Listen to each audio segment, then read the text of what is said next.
hanging out here on what's actually turned out to be not a bad day on Wednesday with a guy who had himself the best weekend he has ever had at racing so far. Hunter Hollenback is with us right now. He's 18 years old. About halfway through 2023, he actually moved from the novice to the regular sportsman, and this weekend he did something I don't think he was planning on doing. He won Brewerton and Fulton, swept the weekend in his sportsman. Hunter, first of all, how we doing today, man? Doing great. How's summer going? Oh, a little rocky lately, but now I think we got things rolling finally. Yeah, I guess we do. So you told me a little bit because I asked him, what was your best finish before you had a runner-up. Did you kind of have a feeling that win was coming, that it was going to be pretty soon? Yeah, this last month we've had a lot of good runs, just quite haven't been able to capitalize. So were you surprised? Because it seems to me, as the casual outside observer, you've got more laps at Fulton. I would have thought it would have happened at Fulton first. Yeah, me too. But we kind of decided Thursday night to head out to Brewerton, and we really got lucky, I guess. So tell me, let's start with the Friday night. Actually, for the handicap, you actually had a pretty good starting spot. Yeah, it wasn't bad, Started 10th, so surprised myself. Started that good, and once I saw that, I knew we could do it. So what was the race like? Did you stay to the outside? We do some moving around? Were there some yellows?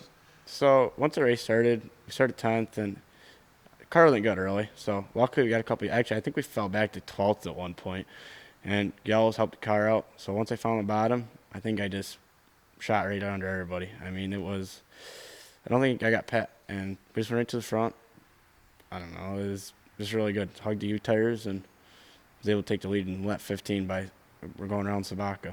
Really? Oh, you passed Zach to get it too at Brewerton. Yeah. So that is doubly special at that point, right? I kind of knew what he's going to do because I've been watching film on him for a while now, and he always usually runs the top or he'll run a slider line. Mm-hmm. So I kind of knew he wasn't going to go down on the U tires, so that's where I was running, and they'll just sneak it underneath him. Nice. You mentioned you found the bottom. Did you get there on a restart or something? Is that how you found it?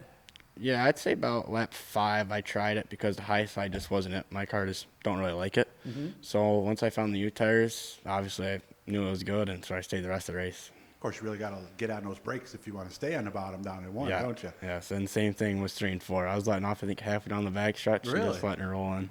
And just driving it right through there, huh? Wasn't even sideways, just turning left. So what's going through your mind now? You passed Zach Sabaka, and you still got a lot of laps to go.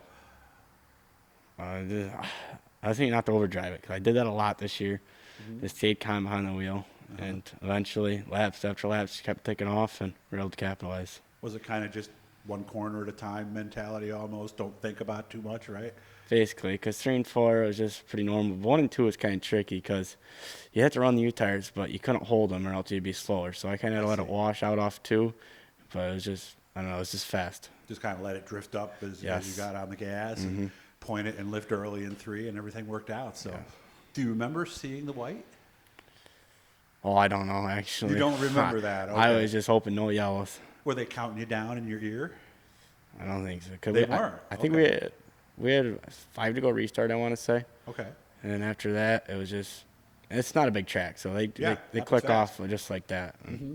So, but I've talked to a lot of guys who say when they get a moment to think, sometimes that's the worst thing that you can do. Yes. So with 5 to go, were you just telling yourself just to stay focused and just, Well, so last week I probably should have had a win too, but I led 20 laps and lost in the last 5 at Fulton. Aww. And so I was just thinking, and I lost it because I didn't scrub the tires enough. Okay. So I was just sitting there scrubbing the tires the whole time so I didn't seal over.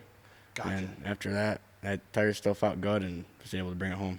Yeah, and what he's talking about, too, you see this especially in the modified division, but under yellow, you want to get out there and make sure you turn real hard and keep those tires hot because the Hoosiers do tend to seal over. And once they seal over, have you been there? Yes, last 2 weeks. It's just like you're on skates, right? It just won't stick anymore, right? As soon as you go in the corner, your rear end will slide right out. And that's it? Yep. Nothing you can do? Nothing. Can you bring them back by grinding them?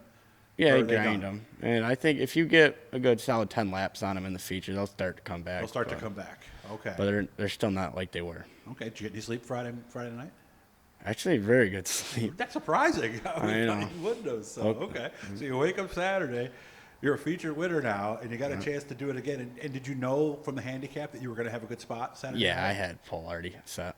So that was pretty good. We still had to qualify, though. That's the other part, right? So, so what were you thinking? I think I can get 2 in a row? Yeah. Well, not that I would. Obviously, I always got to go in with a good mindset. Mm-hmm. But did I really think I was going to get 2 in a row? I don't know about that.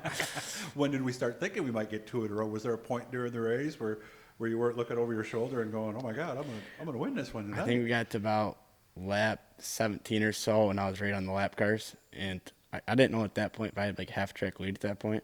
Yeah, because you didn't know. So No, okay. I was driving for everything she had, and she came in lap traffic. That's how I kind of knew I was going pretty good. But after that, the car wasn't as fast as everybody else's. I think Sears was right on me from watching the replay. Okay, But that was there. Okay. I was able to pull away once I got some heat back in the tires.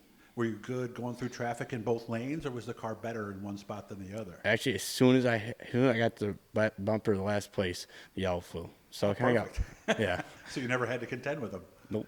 Of course, in your mind, you're probably thinking, okay, who's behind me?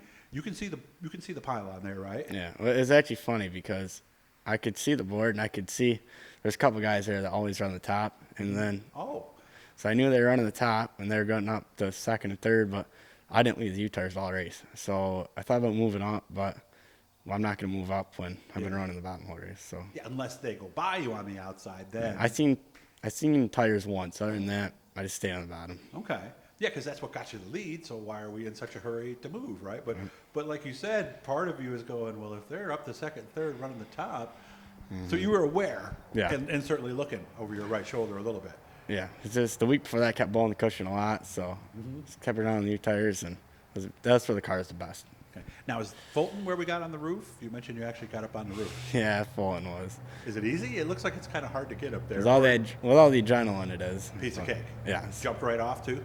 Yep. Okay. How'd you do in victory lane? Because I know a lot of guys will tell me first time they get in victory lane, maybe they forget a sponsor or they're not as comfortable. How did you handle that at age 18? Well, at Brewerton, it's not that I don't like the way they do it at Brewerton and Fulton sometimes, but at Brewerton, after I won, I had to go through tech and wait for 2 other features to be over before I actually had victory lane.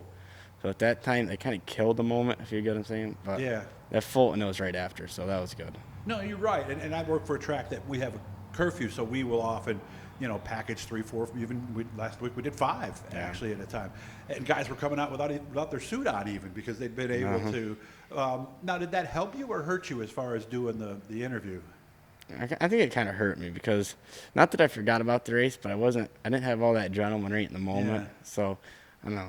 It wasn't bad. I mean, I still won obviously, but Right. I wish it was right after. That'd have been better. Yeah, and also with all that extra adrenaline is what got you on the roof and off the roof. So, Oh, yeah. so this changes everything now, doesn't it? I mean, you sit there and I can win. I know I can win. I think I can win. Now you know. Yeah, I think I had a winning car from the first week, but I don't think the experience is there yet. Gotcha. Now we finally got some laps under our belt and doing really good lately. What are we going to do once the regular season's over? How many big races do we have planned September, October? I was thinking about Vermont 200. Oh, you're going to do that? Okay. I was thinking about. We'll see. Okay. I know it's only a couple weeks away, but it's still a lot of laps. I don't know if I want to put that in my car. It's a drive too, so yeah. I'm thinking about it. But we'll hit up obviously Mass Malta weekend. We'll do about five different tracks over their big shows and Okay. Dirt Week. So maybe Charlotte. We'll see. And you told me you've been getting ready for Dirt Week on iRacing. Oswego Speedway. In case you guys missed it, came out, about 3 months ago? Something like that, Yeah, right? something, yeah. How is it? It's How do you good. like it? It's just like I've never raced in real life, but all my years of going there, identical. Yeah. Absolutely identical. Okay, so you really come out of 2 and you just keep going? Yes. A little like Canandaigua maybe with the curved backstretch or not? Yeah, now that you say that, I never put 2 and 2 together, but yeah, I'd say it's a lot of like. Okay. Well, that'd be fun. Get up there with all those cars, you and 80 other sportsmen. Yeah. And of course, you got the Outlaw the week right before that. Yeah, that one I think we have a really good shot to at least get top 5 in. Yeah, exactly the way things are going. So let me see. We got just about a minute. Can you get your sponsors in a minute? Yeah, I'd like to thank Motivated Creations, Millennium Music, Mad Hatter Racing, American Legion, Shan's Hot Dogs, and everybody down at SJP for getting me in here. Yeah, that's how I met Hunter originally. He came down to Scott Jeffrey's Performance and spent over $4,000 on all these parts and knew what he was talking about. So it kind of made me go, who is this kid? He seems to be pretty on the ball. So great meeting you, and I'm so happy to see that things went well for you. So when you win again, make sure to message me, and I promised you before I'd be out when you won, and I'll be back when you win again. Okay, man? Sounds good. Hunter Hollenback, your 2-time winner this past weekend. First career win at Brewerton and first career win at Fulton. Make sure to subscribe. Turn on all the notifications. We're back doing some stuff now here on the road here with the YouTube channel.